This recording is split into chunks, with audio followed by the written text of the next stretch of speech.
사도행전 1장 12절입니다.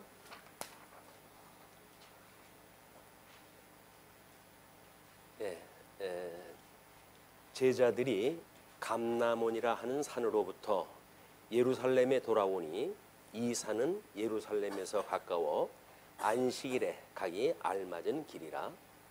들어가 그들이 유하는 다락방으로 올라가니 베드로, 요한, 야고보, 안드레와 빌립, 도마와 마돌롬의 마테와 및 알페오의 아들 야고보, 셀롯의 시몬, 야고보의 아들 유다가 다 거기 있어 여자들과 예수의 어머니 마리아와 예수의 아우들과 더불어 마음을 같이하여 오로지 기도에 힘쓰더라. 오늘서부터 우리는 사도행전의 그리스도의 약속과 그 약속에 대한 성취 두 개의 장으로 나뉘게 되어지는데 2장입니다. 그래서 그리스도의 약속에 대한 성취로 해서 끝장 28장까지 이제 그게 계속되어지는 내용이에요. 그렇게 우리가 확인을 갖다 해 들어갑니다. 그 가운데 1절이 성령의 세례에 대한 성취 이렇게 했어요. 예수님의 이제 마지막 그 약속은 이제 성령이 오시게 되면, 그죠? 성령이 오시게 되면 너희들이 권능을 얻고, 그래서 예루살렘과 온 유대와 그다음에 사마리아와 땅 끝까지 이르러서 내 증인이 되리라 이렇게 이야기를 했어요. 이거는 지금 성령 첫 번째 약속이 성령 강림, 두 번째 약속이 우리 땅 끝까지의 증인, 그 다음에 세 번째 약속은 하늘로 올라가는 모습을 보고 천사들이 다시 올라간 모습대로 오실 것이다. 이렇게 약속을 갖다 한 세 가지가 있는데, 사도행전은 지금 두 번째의 언약이 성취되어지기까지 그 내용이 기록이 되어져 있습니다. 그 다음에 물론 이제 이 교회 시대를 거쳐가지고 요한계시록에 가게 되면 예수님의 재림이 이것이 소개가 되어져요. 그래서 우리는 이미 약속했던 예수님의 마지막 약속이 성취되어진 것을 보고 믿고, 그리고 땅 끝까지 증인이 되어지는 것을 믿고 행하게 되어지고, 뿐만 아니라 성경에 계시되어져 있는 재림에 대한 걸 믿음으로 믿는 사람들이에요. 성경에 아직 요한계시록이 완성이 안 되는데, 마지막이 안 되는데 그걸 어떻게 믿느냐라고 하는 그 이야기는 세 약속 중에 두 약속이 이루어졌고 이루어지고 있고 라고 하는 사건을 제대로 모르는 사람들의 이야기입니다. 그래서 이미 예수님의 마지막 세 약속은 이루어졌고 이루어지고 있고 그리고 이루어질 것이라고 하는 것이 성경에 계신 내용이에요. 우리는 그 성령을 통해서 지금 이 성령 강림, 이제 우리 제1장을 2장 중에 1절이 요 성령 강림에 대한 성취 사건, 두 번째 증인에 대한 성취 사건, 이렇게 아주 이제 쭉 소개가 되어지겠죠. 거기에 오늘은 1장 12절로부터 2장 13절까지 성령 강림에 대한 이야기입니다. 그 성령 강림을 위해서 하나님께서는 유다의 지위를 대신한 마띠아를 위해 주셔요. 그것이 우리 본문 읽었던 1장 12절로 14절까지 예수님께서 예루살렘을 떠나지 말고 내가 너희들에게 약속한 것을 기다리라 라고 하나님께서 명령을 하셨는데, 예수님께서 명령을 하셨는데, 그 약속을 따라 가지고 지금 이동한 내용이 소개가 되어지는 거예요. 그래서 감람산에서 우리 그 1장 12절에 감람원이라고 하는 그 산으로부터 예루살렘으로 돌아왔다. 근데 이 산은 예루살렘에서 가까워서 안식일에 가기 알맞은 길이라. 유대인들은 안식일 날 적당한 거리를 두어 가지고 그 이상을 걷지 못하도록 이제 그 율법으로 규정이 되어져 있기 때문에 그런 규제에 어그러지지 않는 그런 그 거리로 감람원이라고 하는 거와 예루살렘의 장소를 지금 소개를 하고 있습니다. 근데 이제 그들이 유하는 다락방으로, 이런데 거기가 지정되어져 있는 그 다락방 이렇게 이야기를 하는 걸로 보아서는 제자들이 잘 알고 있는 것이고 자주 사용하던 것이라고 보통들 이야기를 하죠. 그래서 그 다락방은 예수님하고 마지막 성찬을 갖다 했던 곳이기도 하고, 예수님이 부활하신 이유는 그 제자들이 문을 닫고 있음에도 불구하고 그 공간에 방문을 갖다 하셨던 그런 그 사건들로 그 제자들은 익히 사용하고 있는 그런 그 장소예요. 거기에 11명의 제자가 있고, 그리고 여자들과 예수의 어머니 마리아와 예수의 아우들과 더불어 마음을 같이하여 오로지 기도에 힘쓰더라. 예수님의 이 약속을 따라 가지고 지금 예루살렘이라고 하는 장소, 첫째는 장소를 예루살렘을 떠나지 말라고 했으니까 그 장소로부터, 그다음에 이 약속에 대한 강구, 기도, 이걸 끝까지 했던 거예요. 이게 기도를. 우리는 기도를 하면 이루어진다고 이야기를 하지만은, 이렇게 약속에 근거하기 때문에 그 약속대로 기도했기 때문에 하나님께서 이루어지시는 걸 우리는 목도할 수가 있게 되어지는 겁니다. 기도를 그러면 뭐 주님께서 다 이루어 가실 건데 기도 안 해도 되겠네. 맞습니다. 기도 안 해도 하나님의 뜻은 이루어져요. 그런데 문제는 하나님의 뜻이 이루어진다고 하는 사실을 내가 믿음으로 화합할 수 있는 기회가 없어지는 거예요. 하나님의 뜻을 따라서 기도했을 때 우리는 그 뜻이 이루어지는 걸 보고, 주님이 지금 함께하고 계시다라고 하는 임마누엘 주님을 우리가 이제 체험을 했다 하고, 그래서 우리 삶 속에서 여전히 우리와 함께 계시는 주님을 만날 수가 있는 건데, 이걸 기계론적으로 해가지고 기도한다고 이루어지나? 라고 이야기를 하면서 마치 기도 무용론을 주장하는 자들이 있어요. 왜? 하나님의 뜻대로 이루어지는 건데, 그 이야기는 기도라고 하는 것이 뭔지를 모르는 사람들의 이야기예요. 그래서 하나님의 그 뜻은 성도들의 기도가 없어도 이루어져요. 문제는 그 뜻을 알고 기도하는 자들만 그 은혜를 우리가 입게 되어진다는 거예요. 하나님의 그 은혜를 입는 것이 우리 성도들의 이게 삶입니다. 그래서 끊임없이 쉬지 않고 기도라고 하는 그 이야기도 쉬지 않고 끊임없이 우리 삶 속에서 이 증인으로 사는 삶, 이 삶 속에서 예수 그리스도와 우리가 한 지체로 살아감을 깨닫고 이렇게 하는 것이 우리의 이걸 우리 영적 예배라고 이렇게 이야기를 했잖아요. 이 영적 예배. 이 영적 예배라고 하는 거는 첫째 하나님의 뜻을 분별해야 되니까 뜻 분별을 갖다 하고, 그리고 내 믿음의 분량대로 내 분수를 따라 가지고 믿음의 모든 일들을 판단해야 됩니다. 성경에 있는 거를 마치 자기 건양 그걸 갖다 대게 되면 그게 율법주의로 빠져버리고 마는 거예요. 성경에 되어져 있는 건 주님께서 해간다고 하는 약속이지, 그걸 우리 보고 허라는 이야기가 아니에요. 왜? 우리들은 할 수 없다고 하는 것을 이미 예수님이 오셔가지고 구약 성경의 모든 성도들을 예를 들어가지고 철저하게 설명을 했거든요. 너희들은 먼지뿐이야. 너희들 주제로 해서는 아무것도 이룰 수가 없어. 그걸 오직 내가 이룰 테니까, 내가 이루을 테니까 너희들은 내게로 와가지고 쉼을 얻어 라고 하는 이야기거든요. 근데 그거를 지금도 예수님이 이루신다고 하는 걸 모르고 내가 뭔가를 성경에 기록되어져 있는 걸 내가 이루어야지 라고 이야기하는 그 이야기는 언감생심, 우리가 하나님의 절대 주권이 뭔지도 모르고 또 인간의 제일된 본분이 뭔지도 모르는 거예요. 그러니까 뭐 우리 어떤 분의 뭐 주례사를 보니까 인간은 행복하기 위해서 지음을 받았다고 이렇게 이야기하더라고요.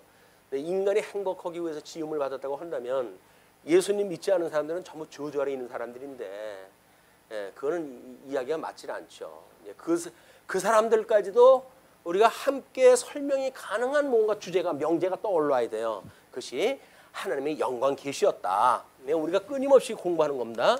하나님의 이 영광을 계시해서 이 영광, 하나님의 영광을 섭리하시는 하나님은 절대 주권을 가지고 계신 분이거든요.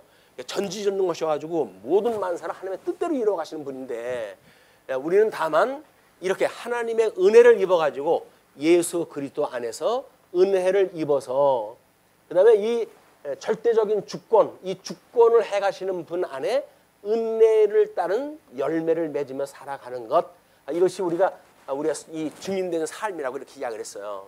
그러니까 예수를 믿는다는 이야기는 내가 무엇을 한다고 하는 제일 근본된 데로부터 출발을 하면 안 돼요. 제일 근본되어진 것은 하나님의 영광 계시를 위해 이 만사 만물을 창조하시고 그리고 언약대로 만사를 이루어 가신다. 그걸 통해서 끊임없이 우리는 하나님의 전능하심에 대한 또는 하나님의 절대 주권에 대한 또는 하나님의 자비하심에 대한 여러 가지 속성을 우리가 깨달아가고 있는 거란 말이에요.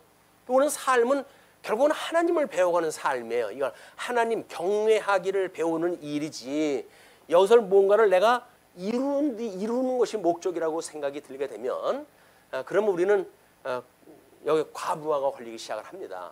왜? 내가 이루어야 되는데 안 되니까 속상하고 그리고 안 되는데 다른 사람 잘 되는 것 같으면 배 아프고 이렇게 해가지고 아주 은혜를 입은 사람답지 않은 삶의 이 열매가 되어지는 거예요. 그러나 이거는 우리의 성공, 이 세상이 말하고 있는 성공 여부는 전혀 상관이 없어요. 뭐 아까 잠시 쉬는 시간에도 그런 이야기 했지만은 이 세상은 우리들한테 완전한 걸 줘가지고 우리한테 행복을 줄 수 있는 세상이 아닙니다. 왜냐하면 하나님께서는 우리들을 이제 이 땅에서 사는 거를 만족시키기 위해서 이걸 섭리해 가시는 게 아니거든요. 이것이 아니라 나는 너희로 하여금 신령한 세계에서 내가 약속한 나라는 따로 있어. 그 이야기예요. 여기서 지금 이 증인이 되어진다고 하는 이 나라, 이것이 지금 하나님의 나라, 그 이야기인데 이거는 하나님의 의로 말미암은 나라의 이야기거든요. 오늘 하나님의 의와 나라라고 하는 관점에서 성경을 보지 않으면 인간이 자기 이 분수에 지나는 이런 생각을 할 수밖에 없게 되어진다. 세 번째 우리는 은사 실현이라고 이렇게 이야기를 했어요. 하나님께서 우리 각양 이 은사를 주셨어요. 그러니까 우리의 삶은 은사를 실현하면서 영적 예배를 드리는 겁니다. 뭐 어떤 사람은 이런 은사 저런 은사 다 있어요. 이거 뭐 돈 잘 버는 사람만 은사가 아니에요. 돈을 잘 쓰는 사람도 은사입니다. 그게. 그러니까 우리는 우리 세상의 흑백 논리에 따라 가지고 삶을 해석을 하게 되면 완전 절반은 스트레스를 받으면서 살아가야 돼요. 우리는 하나님께서는 빛과 어둠을 일반으로 여기시는 분이기 때문에 그 안에서 늘 자유함을 얻는, 그래서 우리 예수님으로 말미암아 은혜를 입고 그래서 늘 범사에 감사하고 항상 기뻐하고 이렇게 살면 얼마나 좋겠습니까? 많은 어떻게 합니까? 이 믿음이 우리한테 아직도 부족을 갖다 해서 범사에 감사는커녕 우리 인생의 절반은 불만으로 살아가는지도 모르죠. 내 마음대로 안 되는 건 전부 불만이니까. 근데 또 내 마음대로 안 되는 절반은 또 뭐예요? 짜증이 나잖아요. 기뻐하긴 뭘 기뻐해요. 그걸로 또 애통하고 슬퍼하고 이렇게 살아가는 것이 우리의 이 믿음의 분수를 갖다 깨닫게 하시는 하나님의 또 방법이에요. 끊임없이 뭘 섰는가 하면은 하나님께서 또 무너지게 해가지고 야, 내가 주님 앞에 이게 온전히 선 일을 알았더니 야, 난 아무것도 아니로구나. 또 먼지인 걸 깨닫고 하나님께로 돌아가고 또 돌아가고 온전케 하시는 예수 그리스도를 끊임없이 바라보면서 주님 오라고 하시는 그날까지 살아가는 것이 우리 삶인 거예요. 오늘 우리가 그 예수님으로 더불어서 행복한 삶을 누리지 못한다고 한다면 천국 그건 없는 겁니다. 왜냐하면 지금 우리는 주님의 몸된 교회에서 또는 그 교회 생활을 통해서 영적 예배라고 하는 신령한 제사를 통해 가지고 끊임없이 우리 하나님을 경외하는 삶을 살아가기 때문에 그렇습니다. 이거는 여기서 영적 예배를 드리는 사람이 육신의 장막을 벗어버려도 영원 무궁토록 우리 하나님을 찬양을 하지, 여기서 찬양하지 않던 사람이 뭘 육신의 장막 벗었다고 가서 찬양을 하겠어요. 이건 우리가 우리의 주어진 그런 어떤 사건에 대해서 말씀에 대해 가지고 영적 예배를 누리지 못하는 것은 여러분들이 경계를 했다 합니다. 어떤 분은 제가 그 목양회에다가 계속 그 어떤 문구를 갖다 하나 올려놓는 그 난이 있는데 거기에 소개된 글에 의하면은 성경의 말씀으로 우리가 회개를 하지 아니하고 성경 공부하는 건 악을 쌓는 것이다 이렇게 이야기를 해요. 왜냐하면 성경이 자기 건줄로 착각을 하니까 우리 유대주의자들, 율법주의자들처럼 자기가 이걸 이루어간다고 생각을 하기 때문에 이건 아주 악만 쌓아는 거예요. 그런데 우리는 말씀을 들을 때마다 나는 죄인이야, 나는 어쩔 수가 없어, 나는 이 하나님의 절대 주권 아래에 있는 종속되어져 있는 종일 뿐이야, 이런 것이 깨달아져야 하나님을 우리가 주님으로 섬기게 되어지는데 내가 내 삶의 주인하고 이야기를 하는데 그건 불교에서 하는 이야기예요. 천상천하 유아독존이다 해가지고 자기가 자기의 주인이라고 이렇게 이야기를 하는 거는 니체 이후에 미친 세계가 만들어가는 그런 그 이야기입니다. 자기가 무슨 자기 인생의 주인이에요. 자기 호흡 하나도 자기 마음대로 못하는 인생들이 이건 철저하게 하나님의 은혜로 입어 살아가는 것. 이걸 깨닫는 시간이 이제 이 증인의 삶으로 해가지고 끊임없이 이제 소개가 되어질 거예요. 우리 이제 믿음의 선배들이 어떻게 해가는지 이걸 이제 깨달아가는 이런 시간이 되어졌으면 좋겠습니다. 자, 그렇게 했는데 15절 이제 우리 그 15절로부터 26절 보게 되면 사도직에 대한 보궐이 소개가 되어져요. 가룟 유다가 빠져버렸으니까 한번 보시죠. 자, 모인 무리의 수가 약 120명이나 되더라. 고린도서에서는 500명이라고 이렇게 소개가 되어져 있어요. 그런 걸로 보아가지고는 지금 다락방에 모여가지고 이 사건을 목도하고 또는 이해하기 쉬운 정도뿐만 아니라 이제 예수님 당시에 유대인들한테는 120명 정도가 되어져야 구성원 이 구성원을 가지고 소위 그들이 독립되어진 구성으로 이제 칭함을 받을 수가 있는 거예요. 그러니까 이게 모자라면 안 돼요. 그러니까 우리 지금도 마찬가지죠. 우리 조직교회가 되어지려고 한다면 세례교인 적당한 수가 이것이 이루어져야 조직교회가 되어지죠. 장로님도 선출되어지고 조직교회가 되어지는 것처럼 이때 당시도 최소한의 숫자를 120명 정도로 이렇게 이야기를 했다. 그래서 이제 그 뭐 500명의 그런 그 사람들 가운데 지금 120명 정도의 모인 숫자만을 지금 언급을 합니다. 근데 그때에 베드로가 그 형제들 가운데 일어서서 이르되 형제들아 성령이 여기서 이제 베드로가 언급을 하는데 거기에 모인 사람들 중에 예수 어머니와 아우들도 더불어 좀 모여져 있어요. 그런데 예수님이 뭐 유월절을 지킬 때라든지 이럴 때 보게 되면 아니 뭐 그렇게 드러나기를 좋아하는 사람은 왜 안 나간대? 왜 안 내려간대? 뭐 해가지고 비웃고 그랬잖아요. 예수님에 대해서. 그러나 이제 그 예수님에 대한 그 믿지 않던 그 사람들이 예수님이 부활하신 이후에 예수님을 영접을 하게 되어져요. 이제 놀라운 구성원에 변합니다. 거기에 맏형이었던 그 이제 예수님의 아우들의 그 첫 번째 아우가 야고보라고 하는 사람인데 그 야고보라고 하는 인물은 성령이 오신 이후에 우리 초대 그 교회에 중요한 기둥같이 쓰임을 받는 그런 그 사역의 역할을 감당하게 되어져요. 자, 오늘은 이제 우리 이 장면을 통해 가지고 하나님께서 길기 뭐 빠빠 낄 때 끼고 빠질 때 빠지는 그런 그 일을 다 하셔요. 이제 섭리를 해가실 때 여기서 12명을 세웠으면 그걸로 그냥 붙들고 계시면 얼마나 좋겠어요. 거기서 우리 가룟 유다를 하는 게 빼버리시잖아요. 그러면 아니 하나님께서 작정을 갖다 하신 대로 이루어 가시지 그럴 때 중간에 빼냐 뭐 예정론을 말하고 그러는데 그럼 예정론이 틀렸단 말이냐 이렇게 이야기를 하는데 예정론이 틀릴 리가 있나요? 하나님의 선한 뜻을 지금 우리 하나님의 기뻐하시는 뜻, 온전하신 뜻, 선하시고 온전하신 기뻐하시는 뜻 이게 하나님의 뜻이라고 이렇게 이야기를 했잖아요. 이 뜻이 하늘에서 이루어진 것처럼 지금 이 땅에서 이루어지게 해주세요라고 우리가 끊임없이 기도를 하지 않습니까?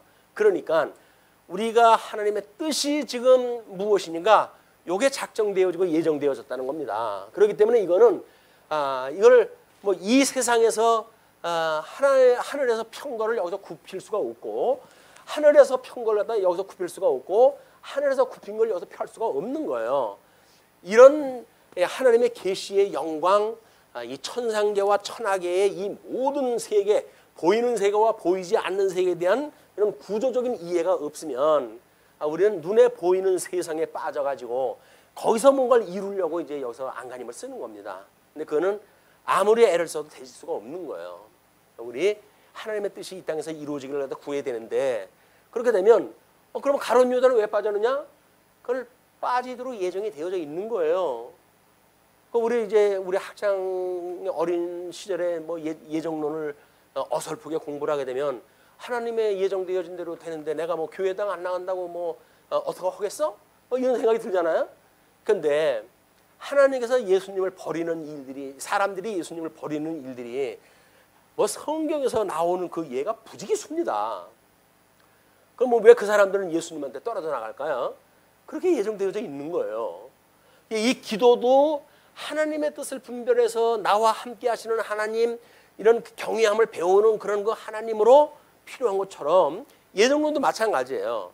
오늘 이게 구원의 은혜에, 주님의 은혜에 내가 붙들려 있다라고 하는 걸 깨달아질 때야말로 주님의 은혜 안에 내가 있다라고 하는 것이 깨달아지는 거지, 예정되어져 있기 때문에 그렇지 않아도 돼 라고 해가지고 예수님 오고 생각 하나도 하지 않으면서 나는 뭐 성경 봤더니 예정됐다고 그러대. 난 예정된 거야. 근데 개인적으로 우리 예정되어졌다고 기록되어 있는 게 아무 데도 없어요. 다만 예정되어졌는데 그거는 하나님의 은혜 가운데 있는 자들만 내가 이미 하나님 앞에 선택되어졌구나라고 하는 걸 깨달을 수가 있는 거예요. 그냥 기도도 필요하고 우리 예배도 필요하고 말씀도 필요하고 끊임없이 필요한 겁니다. 이게 그 삶 속에서 우리는 이 삶이라고 하는 그것이 이 영적 예배를 드리는 걸 통해 가지고 하나님 이 경외하는 거 아니에요. 우리 주님이 나와 함께한다라고 하는 게 깨달아져야 그분을 경외할 거 아니겠습니까? 그래서 이 경외함을 배운다고 하는 데까지 가야지. 여기서 기능적으로 해가지고 옳으냐 그르냐 뭐 시비 가리는 거 아무 소용 없어요. 뭐 옳고 그르고 누구 기준일 거예요. 예, 각자 자기 소견대로 좋은 대로 살아가는데 그거는 우리 괜히 우리 삶만 피폐해져요. 다른 사람 흉보면 나만 피폐해지는 거예요. 할 수만 있으면 축복을 갖다 해주고, 뭐 돈 들어갑니까? 축복하는데 할 수만 있으면 다른 사람들한테 축복을 갖다 해주는 일이 오히려 하나님의 은혜를 깨닫는 좋은 기회가 되어진다. 여기서 너무 선악간에 뭐 이렇게 하지 말라 그래요. 그래서 잠언에서도 너무 사람이 의롭지도 말라라고 하는 그 이야기는 뭐냐면 자기 분수에 지나치는 의를 갖다 주장을 하니까 그건 하나님의 기준으로 봤을 때 이야기지. 자기가 무슨 기준이 돼가지고 자기 의를 삼어요. 그건 안 되는 거지요. 워낙 우리가 불의했기 때문에 예수 그리스도로 우리가 칭의함을 받은 사람들인데 이걸 놓치게 되면 성도라고 하는 근본이 흔들려 버립니다. 자, 그러면 어떻게 낄끼빠빠를 갖다 해가시는지 한번 보시죠. 그 형제들아, 우리 성령이 다윗의 입을 통하여 예수 잡는 자들이 길잡이가 된 유다를 가리켜 미리 말씀하신 성경이 응하였으니 마땅하도다. 자, 거기서 이제 그래서 주보에다가 제가 사각박스 안에 성경 구절을 소개를 해드렸어요. 그래서 미리 말씀하신 성경이 뭐냐? 시편 69편 25절 저희 거처로 황폐하게 하시며 그 장막에 거하는 자가 없게 하소서. 그런 그 이야기가 이미 구약 성경에 여기에 언약되어진 하나님의 나라 가나안 땅에 들어가 가지고 이 사람들이 이게 뭐 창건하고 그래서 하나님의 나라를 누릴 것 같지만 분국되어지고 급기야 유수되어지지만 하나님께 회복되어지는 역사가 우리 구약의 역사란 말이에요.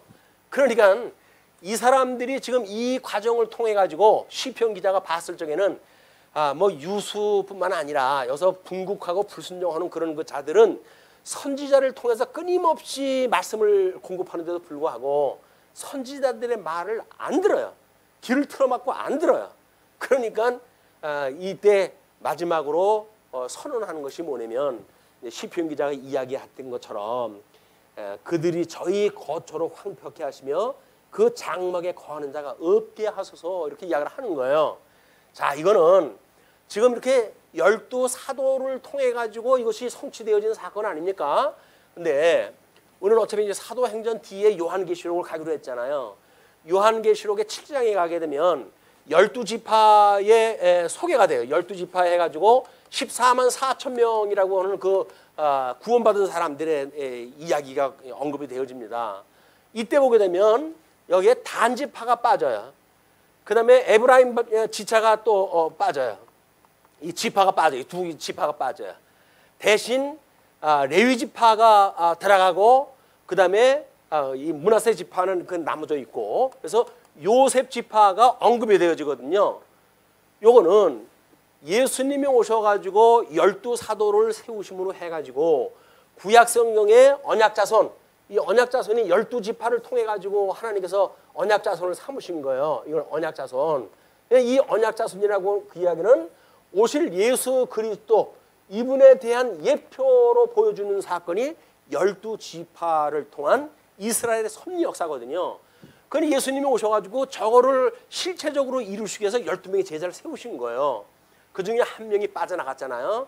그걸 지금 이제 오늘 보선하는 이 이야기입니다. 보선을 하는 일이고, 예수님으로 인해 가지고 세웠던 제자가 빠졌던 거는 이때까지만이에요. 이제 뭐 그 뒤에 야고보 같은 사람도 일찍이 이제 순교를 당하고 이럼에도 불구하고 그걸 보선하지는 않습니다. 왜냐하면 성령이 오신 뒤에 하나님 나라가 구체화되어져 갈 때는 수많은 사람들이 순교를 해가지고 죽게 되어져요. 그 사람들은 그냥 순교, 그것이 하나님의 사역을 이룬 것이지 여기서처럼 빠진 걸 보완을 시켜야 될 문제가 아니거든요. 그래서 결국은 여기서 이제 예수님 타셨을 때 예루살렘과 온 유다, 그 다음에 또 이제 사마리아, 요거까지는 유대인들 중심으로 해가지고의 복음의 증거의 방식이에요. 우리 예루살렘과 온 유대와 사마리아에 이르러서 복음이 증거되어진 것은 베드로를 중심으로 해가지고 그 12사도가 복음을 증거했던 지역으로 이게 되어져요.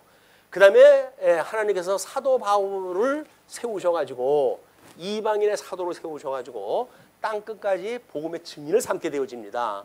그렇기 때문에 이 12지파의 이 사건 요거와 여기서 나중에 흰옷 입은 무리가 또 나와요. 그 흰옷 입은 그 무리라고 하는 그 이야기는 이방인, 우리 바울로 통해 가지고 구원받은 이런 그 사람들을 흰옷 입은 무리로 가지고 구분을 갖다 합니다. 이게 요한계시록의 이 지파에 대한 거는 그렇게 보는 사람이 없어요. 이렇게 요한계시록 그렇게 직결을 갖다 해가지고 보질 않으면 이게 보이질 않습니다. 그런데 놀랍게도 우리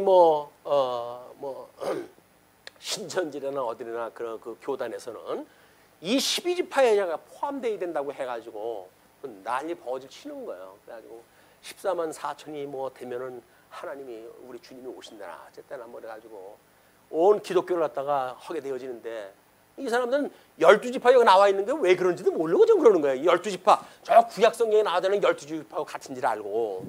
근데 우리 창세기 언약을 갖다 할 때는 12아들 중에 레위가 들어가겠고 12아들 중에 요셉이 들어갔잖아요. 그러니까 창세기에 언급되어져 있는 실체적인 성취의 사건으로 보게 되면 이렇게 중간에 뺄 거는 빼고 낄 거는 끼고 해가지고 12지파를 맞추시는 거예요. 그게. 그래서 요한계시록의 12지파에 대한 논의 방법이다. 이렇게 해야 이제 12지파의 14만 4천하고 흰옷 입은 무리하고 로마서에서 보게 되면은 이제 이 유대인의 때, 이 창감람 나무로 해가지고 창감람 나무의 구원의 때, 그 다음에 이것이 유대인, 이방인의 때가 끝이 나게 되면, 이방인의 구원의 때가 끝이 나게 되면, 그 다음에 이걸 돌감람 나무가 이때까지 구원의 어떤 그 은혜를 갖다 입었다고 한다면 언약을 받았던 사람들이 그럼 다 그러면 멸망되고 말 거냐라고 하는 것이 아니라 이방인의 숫자가 차게 되면 창감람 나무를 하나님께서 다시 마련하다 하신다는 거예요. 그래서 마지막 때에 유대인들의 민족적 회개가 있게 되어지는 겁니다. 지금 뭐가 예루살렘에 가가지고 성전 회복 운동을 하게 되면 예수님 온다든지 인간적인 그런 방법에 의해서 예수님이 오시는 게 아니에요. 예수님의 모든 시나리오는 하나님의 약속에 의해서 작동되어지게끔 되어져 있고 그 약속을 믿는 자들만 주님이 오시는 걸 볼 수가 있는 거예요. 그래서 이제 우리 이방인의 구원의 때가 와가지고 그 민족적으로 회개를 또 한다든지 하게 되면 그게 마지막 때인데 우리는 그때를 볼 수가 없어요. 아주 먼 뒷날 이야기이기 때문에 지금 우리가 살고 있는 이 시대의 사람들은 그걸 볼 수 없는 이런 그 장면이기도 합니다.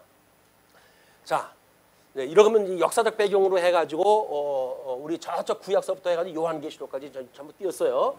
길기 빨빠 이래가지고 전부 소개된 겁니다. 그런데 그 이유를 이렇게 성경대로 응하였으니 마땅하다. 이 사람은 본래 우리 수 가운데 참여하여 여기서 이 빠진 거를 대부분 사람들은 이 우상 숭배를 갖다 했기 때문에 뭐 예레미야서라든지 뭐 이런 거 구약 성경의 근거에 의해 가지고 우상 숭배로 해가지고 여기서 빠졌다 뭐 이렇게 이야기를 하는데 하나님은 우상 숭배를 갖다 할 때에 선지자를 보내고 선지자를 보내는데도 불구하고 말씀을 갖다 안 듣고 이들이 돌아오지 않으면 하나님께서 그냥 제거시켜 버리고 말아요. 그러니까 그거는 하나님은 선지자를 보내가지고 이미 메시지를 다 전했어요. 그걸 듣느냐 듣지 않느냐는 지네 몫이에요. 믿느냐 믿지 않느냐는 자기네 몫이에요. 그러니까 믿음이라고 하는 것이 얼마나 중요한 겁니까? 믿지 않으면 하나님과 언제고 제거시키는 거예요, 그게. 근데 내가 안 믿는데 뭐 이래 가지고 그 주체가 나처럼 생각이 들지만 그렇지 않습니다. 하나님께서 믿음을 주시지 않는 거예요. 믿을 수가 없어요. 믿지를 않으니까 결국은 제거를 시키는 데에 해당이 되어져 가지고 예수님을 처음에 믿는 것 같이 우리가 생활을 했으나 예수님을 떠나 가지고 이제 그냥 세상 연락을 즐기고 살다가 결국은 지옥으로 가는 이런 불쌍한 인생이 되어진다. 이것이 우리 구원론에서 매우 중요한 일이고 예정론이나 또는 우리 구속사라든지 이런 맥락에서 매우 중요한 그런 그 이유이기도 합니다. 자, 그러니까 이 사람은 본래 우리 수 가운데 참여하여 이 직무의 한 부분을 맡았던 자라. 그래서 이제 사람들은 이것 때문에 직무의 보완을 위해 가지고 필요했다. 왜냐하면 요한은 그 재물을 맡았던 사람, 회계를 맡았던 사람이기 때문에 그 요한의 했던 일들을 사람이 필요해가지고 마치 일을 위해 가지고 사람이 필요했다고 이야기도 하는데 그건 그렇지 않습니다. 왜냐하면 그 일은 다른 사람이 해도 돼요. 그 일을 뭐 필요해가지고 마띠아를 선출한다든지 그런 의미가 아닙니다. 이거는 12지파라고 하는 특별한 선택되어진 하나님의 섭리의 방법에 대한 이런 키워드가 거기에 있는 거지. 거기서 뭐 일을 갖다 위해 가지고 마띠아를 선출하든지 그런 거는 너무 기능적인 해석에 빠져버리는 거예요. 자, 그래서 이 사람이 불의의 삭스로 밭을 사고 후에 몸이 곤두박질하여 배가 터져 창자가 다 흘러나온지라 이 일이 예루살렘에 사는 모든 사람에게 알려져 그들의 말로는 그 밭을 알게 담아라 하니 이는 피밭이라는 뜻이다. 시편에 기록하였을 때 69편 25절 그리고 109편 8절 나란히 소개했다 합니다. 그의 거처를 황폐하게 하시며 거기 거하는 자가 없게 하소서. 그건 우리 이쪽에 이제 이 땅을 이루어질 전에 비록 요단강은 건너갔지만 이 베냐민 지파가 이 사사기에 보게 되면 이 베냐민 지파가 이제 그 10지파를 대항을 갖다 해가지고 전쟁을 일으키는 바람에 거의 멸절되다시피 되지 않습니까? 예, 400명 도망갔던 400명만 남은 사건이 있게 되어지는데 이걸로 인해 가지고 10지파가 하나님 앞에 울어요. 왜? 12지파의 한 지파가 골인하게 됐습니다. 하나님, 우리는 이 베냐민 지파에게 딸들을 주지 않는다고 이미 하나님 앞에 서원을 했고 그러면 이 인간들 어떻게 이 하나님 지파에 종속시킬 수가 있습니까? 라고 이제 그 울면서 기도를 또 하면서 뭐 춤을 이제 그 하는 행사에 가가지고 이제 뭐 데려온다든지 여자를 보충을 시켜가지고 겨우 400명의 식구들로 인해 가지고 이걸 베냐민 지파를 존속을 시킵니다. 그렇기 때문에 아마 유수되어진 이때 바벨론의 포로로 끌려갈 때도 유다 지파에 베냐민 지파가 끼어가지고 그냥 이렇게 더부살이 하던 정도밖에 안 됐어요, 숫자가. 근데 그 덕에 10지파가 북쪽 이스라엘로 갔는데 남쪽 유다 한 지파 사이에 베냐민이 틈으로 끼어가지고 자기네 선조들의 그 엄청난 뭐 그 불행한 사건이 있었음에도 불구하고 유다 지파의 더부살이를 통해 가지고 북쪽으로 가지 않는 이런 은혜를 입는 그런 그 역사도 있게 되어집니다. 자, 그러면서 하였고 또 일러스되 그 직분을 타인이 취하게 하소서 하였도다. 그러니까 이 직분이라고 하는 그 이야기는 12지파에 속해져 있는 그걸 좀 이루기 위한 거란 말이에요. 그러기 때문에 이 직분이 회계일 맞는 그런 너무 협의적인 걸로 설명을 하면 안 되고 12지파라고 하는 제자의 숫자 또는 이렇게 지파의 숫자를 통해 가지고 하나님이 온전히 약속한 대로 되어졌다고 하는 것이 어떤 의미인가? 이것이 온전한 구원을 지금 이야기하는 거거든요. 14만 4천이라고 하는 그런 그 이야기도 수많은 숫자가 이렇게 표기되지만 이거는 하나님이 정한 숫자만큼 되어진다는 거예요. 이게 명시가 되어져 가지고 천 단위로 딱 끊어버리고 말지 않습니까? 왜 그렇습니까? 하나님이 정하신 숫자로 되어진다는 거예요. 어떤 데는 뭐 단수까지도 이렇게 쓰잖아요. 단, 시, 백, 뭐 이 단위까지 쓰지만 이때는 14만 4천으로 해서 딱 끝나요. 이거는 하나님의 정한 숫자만 구원을 받는다고 하는 그런 의미가 포함되어 있는 겁니다. 자, 이렇게 보시고 이제 그 21절 이러함으로 요한의 세례로부터 우리 가운데서 올려져 가신 날까지 주 예수께서 우리 가운데에 출입하실 때에 항상 우리와 함께 다니던 사람 중에 하나를 세워 조건이 있어요. 이 보선을 갖다 해야 되는데 그게 조건이 뭐냐면 요한의 세례로부터 우리 가운데 올려져 가신 날까지 주 예수께서 우리 가운데 출입하실 때에 우리와 함께 다니던 사람 중에 하나를 세워 그렇게 이야기를 했어요. 요한복음에서 우리 로마서에서도 예수님의 양성 이분은 참 하나님이고 참 인간이다 라고 하는 걸 설명하는 그 방식으로 해가지고 우리 인성에 대해서는 예수님은 다윗의 자손으로 이 땅에 오셨지만 이렇게 다윗의 자손으로 이 땅에 오셨다. 예수님은 구약 성경에 언약되어진 대로 왔다고 하는 역사적인 그런 그 성취를 이야기를 하는 거지요. 그리고 그의 성결의 영으로서는 죽은 자 가운데 부활하심으로 이렇게 부활하심으로 하나님의 아들이라 인정함을 받았느니라 이렇게 이야기를 하거든요. 이것이 신성과 인성을 증거하는 방식이에요. 그러니까 예수님은 십자가에 돌아가셨다가 부활하셨을 적에도 마찬가지로 이 양성이 다 소개가 되어져야 되는 분이에요. 예수 그리스도로 소개가 되어지는 분입니다. 양성을 가지고 우리가 다 설명이 되어져야지 부활했고 그 다음에 하나님 날아갔기 때문에 그 예수님의 인성은 가짜야 라고 말하는 것은 영지주의자들의 이야기란 말이에요. 그러니까는 예수님께서 일부러 닫혀져 있는 다락방에도 이제 나타나시고 하는 그 이유가 몸을 가지고 계신 분이고 그걸 뛰어넘을 수 있는 분이다. 그래서 자기 창자국을 보여주고 칼자국, 못자국을 보여주는 이런 일로 해가지고 당신의 몸이 너희들의 몸하고 다른 바가 없다고 하는 걸 보여주시는 일 아니겠어요? 그래서 이런 인성과 신성이라고 하는 두 개의 양성을 끊임없이 믿는 것이 예수님을 믿는 거예요. 거기서 어떤 한쪽의 것만 믿고 요즘 자유자들처럼 예수님을 인간의 모델로 삼아가지고 예수님처럼 살아가면 되지 라고 이야기를 하는데 예수님처럼 살아갈 수가 있다고 한다면 예수님 못 돌아가지고 십자가에 죽으십니까? 그게 안 되니까 예수님이 오신 건데 그냥 여전히 이 철이 안 들었어요, 이 사람들이. 그리고 우리 예수님은 지금 부활해가지고 하나님 보좌 우편에 계신 분 아니에요. 보이지 않는다고 해야죠. 그걸 믿지 않는 사람들이 이제 이 인성만을 주장하는 자들이란 말이에요. 그리고 하나님 보좌 우편에 계시다고 하는 분이 뭐 인성은 이미 다 이제 부활하셨고 신령한 몸으로 변화가 됐는데 우리 영은 다른 세계에 계신 분 아니야? 라고 이야기를 하는데 우리 예수님은 그래서 성령을 보내주셔가지고 우리들에게 그 예수님이 우리와 함께 있다고 하는 걸 우리한테 끊임없이 깨닫게 해주시는 일이에요. 여기 우리가 인성과 신성을 통해 가지고 성령의 임하심에 대한 은혜를 깨달을 수 있는 기회가 되어지는 겁니다. 그냥 인성을 부정해도 안 되고 신성을 부정해도 안 되는 거야. 우리 주님은 당신의 영을 우리한테 보내주셔가지고 지어져가는 성전으로 좀 우리를 갖다 섭리를 갖다 해가고 계시단 말이에요. 그럼 지어져가는 성전을 봐가지고 우리는 어떻게 뭘 알아요? 성령의 내주를 알지요. 성령이 우리 안에 계시면 우리가 지어져가는 성전으로 해가지고 우리 성결한 우리 신부의 모습으로 단장한 신부의 모습이 되어질 거 아닙니까? 이 신부의 모습으로 우리 주님 오실 때 이 단장한 신부의 모습으로 우리 살아가고 있는 거란 말이에요.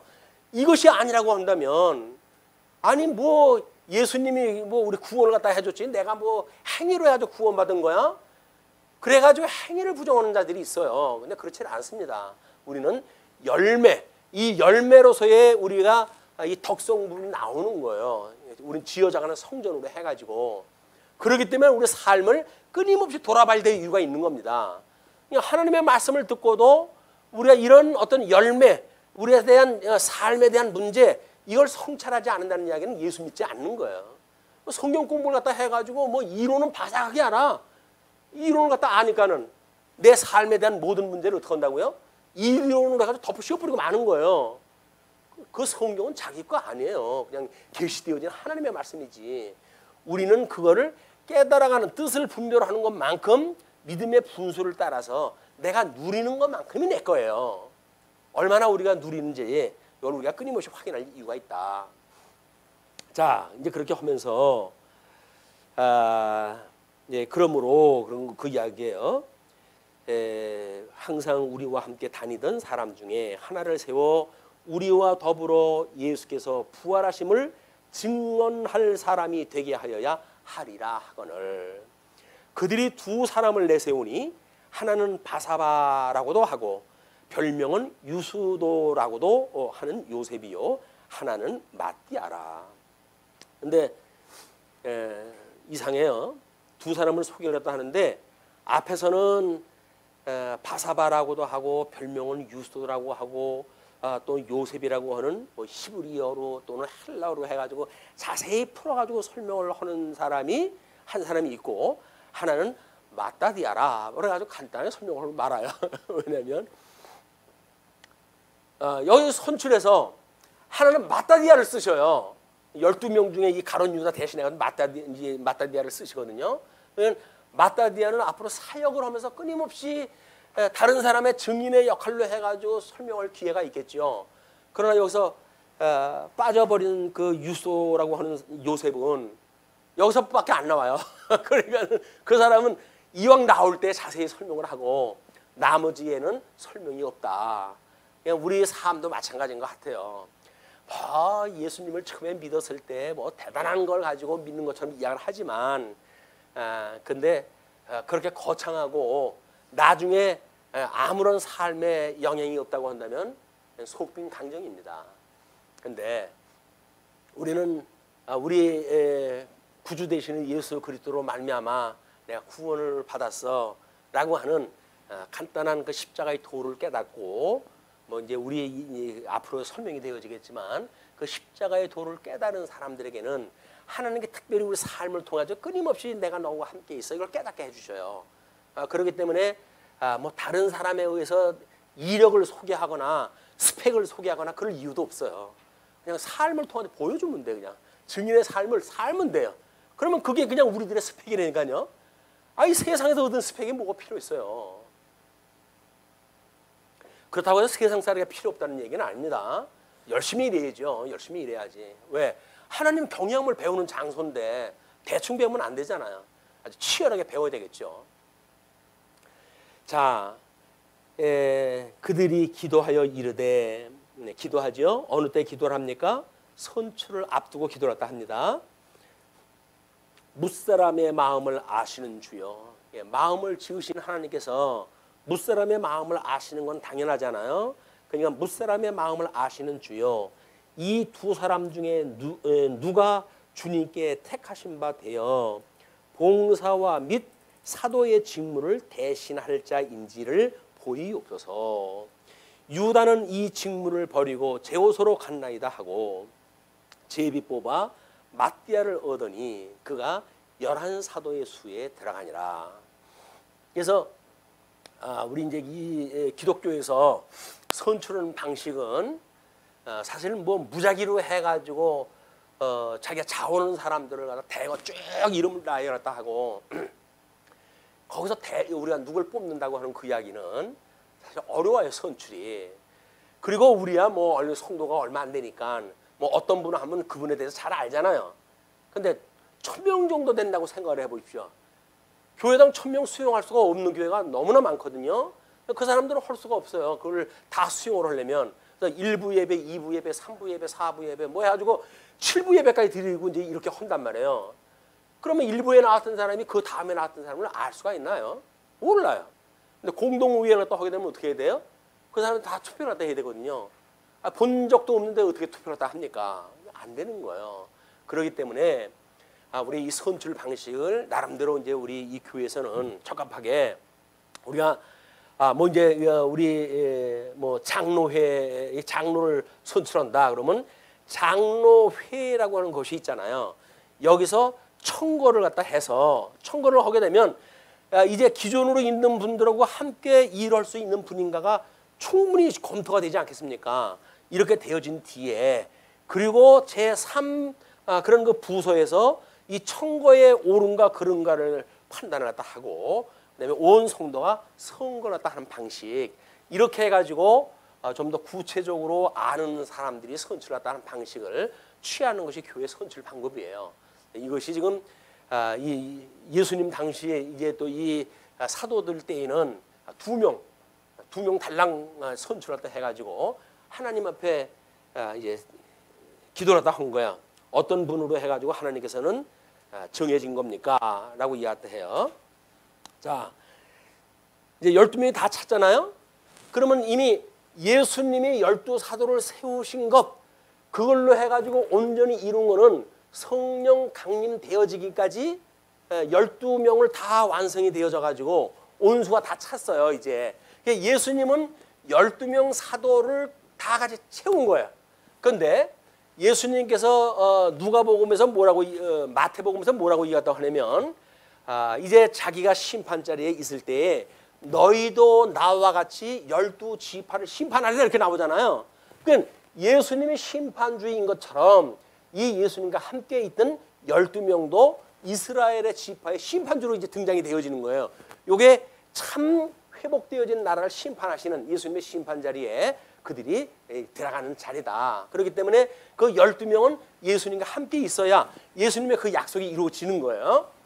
자, 이제 그렇게 되어지니까 그 자기 다 끝나니까 오순절 성령 강림 사건이 소개가 되어지는 겁니다. 자, 2장 1절로부터 13절을 보시게 되면 성령의 강림이 소개가 되어지고 그 다음에 14절로부터 47절까지 보게 되면 제자들의 임한 능력이 소개가 되어지는데 오늘 13절까지 성령 강림의 사건만 약수를 해가지고 소개를 해드릴까 합니다. 먼저 1절로 4절 오순절 성령 강림에 대한 것이 소개가 되어져요.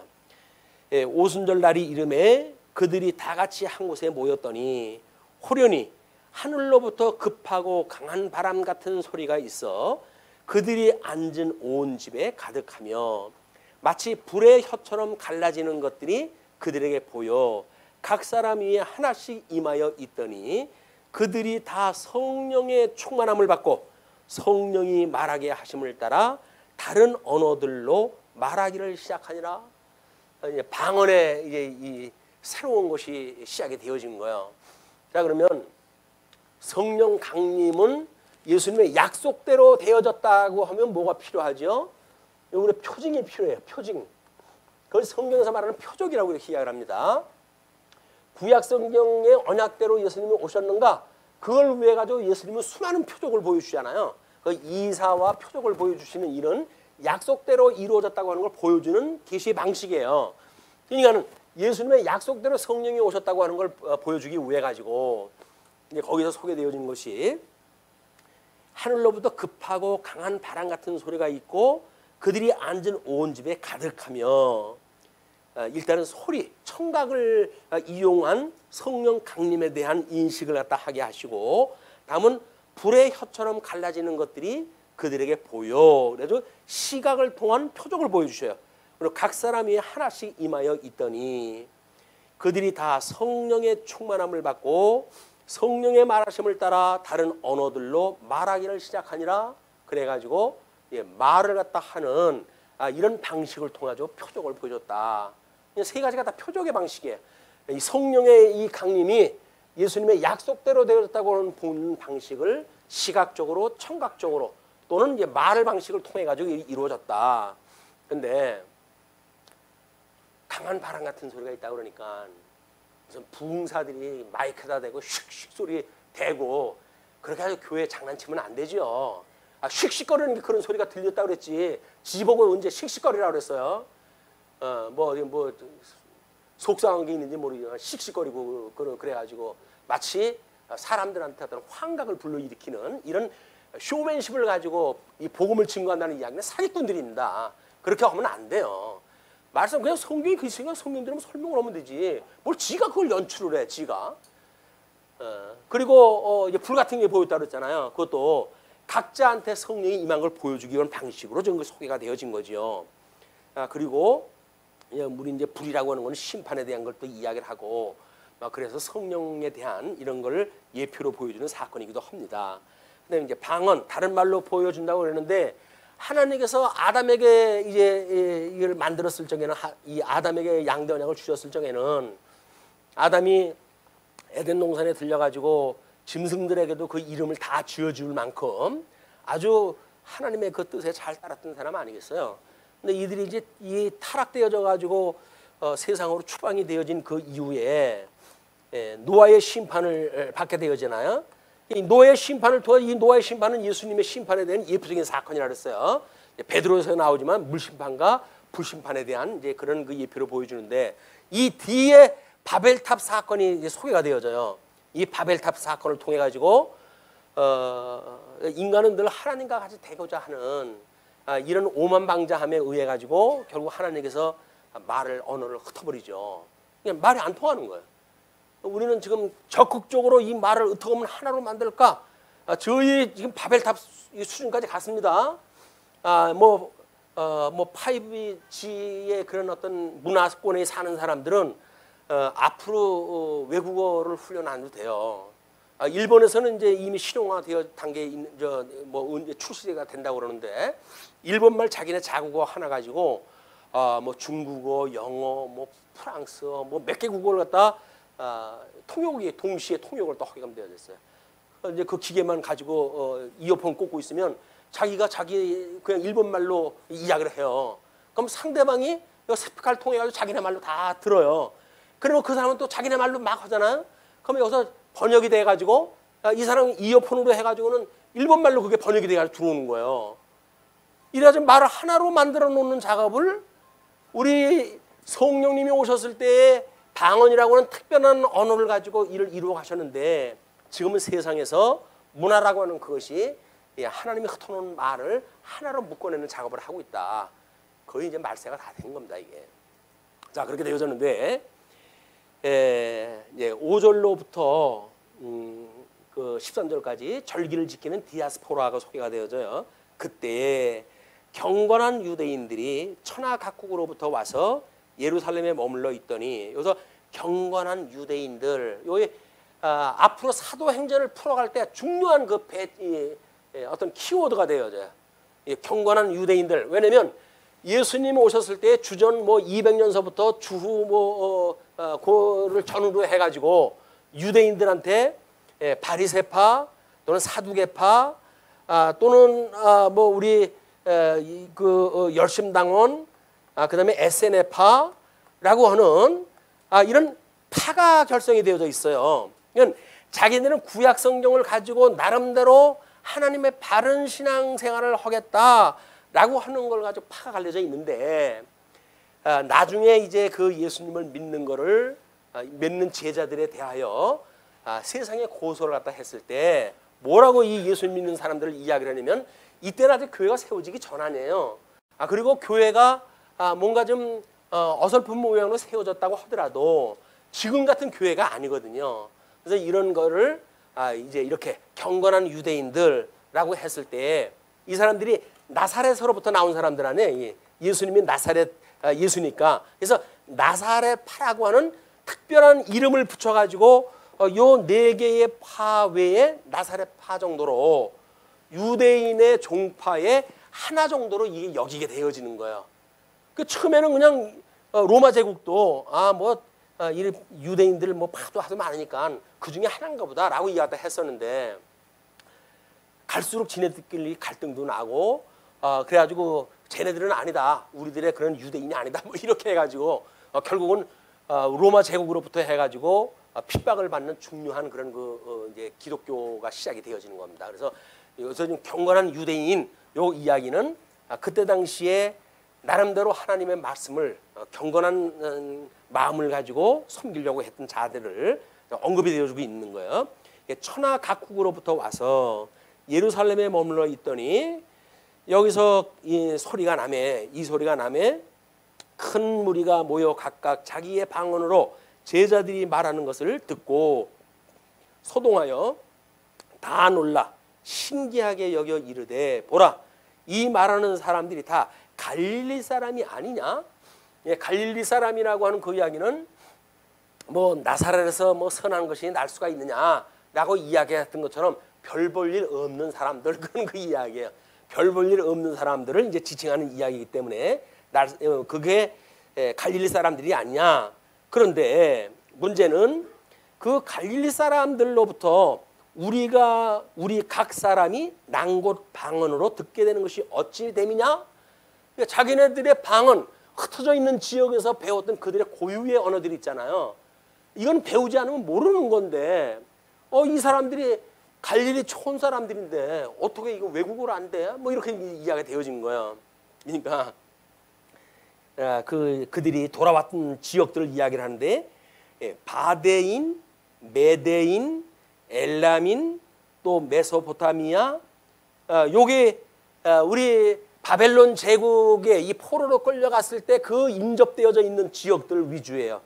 그렇게 해가지고 소개가 되어진 뒤에 그 다음에 유대와 갑바도기아, 본도와 아시아, 이것이 이제 이스라엘의 서북부 쪽에 그런 거 이야기가 하고, 부르기아와 밤빌리아, 애국가 및 구레네에 가까운 리비아 여러 지방에 사는 사람들과 아프리카 쪽에 그 지역까지 해가지고 사람들과 로마로부터 온 나그네 곧 유대인과 유대교에 들어온 사람들과 헬라인이면서도 불구하고 이 유대인으로 이제 새롭게 전향되어진 사람들이 있는데 그 사람들을 헬라파다 이렇게 이야기하는 거예요. 그래서 유대파, 헬라파가 있는가 하면 또 유대파 중에는 뭐 바리새파, 사두개파, 열심당원, 에세네파가 있었다 이렇게 보시면 되겠습니다. 근데 그 그레데인과 아라비아인들이라 우리가 다 우리의 각 언어로 하나님의 큰 일을 말함을 듣는도다 하고 방언을 자기네 말로 전부 듣게 되어진 거예요. 신기하게도 큰 일을 하나님의 큰 일을 말함을 듣는도다 이렇게 이야기해요. 그러니까 지금 쇤라 해가지고 하는 그 방언은 전부 가짜예요. 지금은 이미 온전한 것이 올 적에는 부분적으로 알고 행하던 것들은 다 이미 끝이 난 겁니다. 계시세계로 해서 끝이 난 거기 때문에 계시세계에 있었던 거라고 해서 지금도 해야 된다고 하는 우리가 뭐 지금 신사도 운동이라든가 이런 거는 성경의 해석 원리를 전혀 모르는 사람들이 이야기해요. 그게 주로 장로님들이 시작하는 그런 신비 운동들입니다. 자, 그렇게 해서 다 놀라며 당황하여 서로 이르되 이 어찌 된 일이냐 하며, 또 어떤 이들은 조롱하여 이르되 그들이 새술에 취하였다 하더라. 그래서 이제 이 신비 운동 오는 사람들은 술 취한 거고 성령에 취한 거고 비슷하다는 거예요, 상황이. 그러니까 술 먹은 사람들이 다른 멀쩡한 사람들이 보면 미친 사람들을 보듯 하잖아요. 신비 운동 해가지고 미친 듯한 걸 당연시 여기는 게 무슨 얘기냐면 술 취한 거나 성령에 취한 거나 모습이 비슷하다. 그러므로 성령이 취했을 때 다른 사람들이 봤을 때 쟤 미친 애 아니야? 라고 보는 것을 너무 무섭게 생각하지 마라. 이렇게 이야기해가지고 말 같지 않은 행위를 정당화하는 그런 그 예가 있습니다. 이거는 오해의 이야기를 한 거지. 성령에 취함하고 어떻게 술에 취함하고 같겠어요. 하나는 육적으로 해가지고 인사불성되어지는 일이고, 하나는 성령의 취함으로 해가지고 그 사망의 생명에 삼킨바 되어져서 세상의 모든 권력과 권세를 뛰어넘는 지금 그 능력을 보여주는 사건 아니에요, 이게? 성령의 권능을 보여주는 사건하고 세상에 술 퍼먹고 그걸 뭐라 그래요? 술 먹은 개처럼 그렇게 살아가는 그런 그 일들을 정당화하는 그런 그 일이 아니다. 우리 하나님 앞에 우리가 은혜를 입고 살아가는 우리들의 삶이 얼마나 귀하고 아름다운 것인지 끊임없이 우리가 살펴봐야 될 이유가 여기 소개가 되어진 겁니다. 오늘 이제 13절까지 절기를 지키는 디아스포라. 디아스포라는 이 유수되어질 때 이때로부터 이미 흩어지기 시작하다 했어요.